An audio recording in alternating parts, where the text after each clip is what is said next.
আচ্ছা পার্থবাবু, আপনার মতে 2023 সালে ক্রীড়াক্ষেত্রে ভারতের সেরা 5টি পারফরমেন্স কি কি?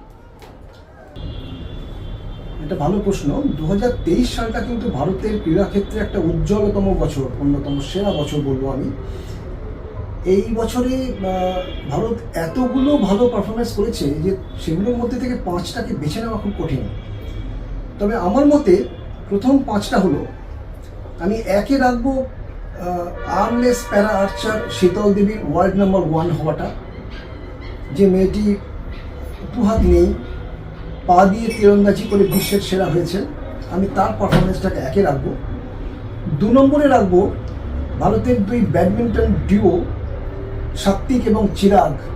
এই দুজন বিশ্ব ব্যাডমিন্টনের ডাবলসে 1 নম্বর হয়েছে, ওয়ার্ল্ড নাম্বার 1 হয়েছে, সেটাকে আমি 2 নম্বরে রাখবো।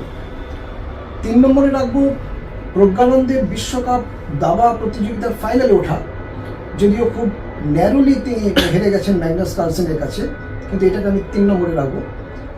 4 নম্বরে রাখবো নীরজ চোপড়ার সোনা জয় বুদাপেস্টের বিশ্ব চ্যাম্পিয়নশিপে। সেটা প্রথম ভারতীয় যিনি বিশ্ব চ্যাম্পিয়নশিপে সোনা পেলেন, তিনি অলিম্পিকও পেয়েছিলেন। আর 5 নম্বরে রাখবো একটু অফবিট ভারতীয় 4x400 পুরুষদের রিলে টিমটা, যেটা বুদাপেস্টের ওয়ার্ল্ড চ্যাম্পিয়নশিপে আমেরিকাকে টক্কর দিয়েছিল। আমেরিকা হচ্ছে সর্বশ্রেষ্ঠ রিলে টিম পুরুষদের ক্ষেত্রে।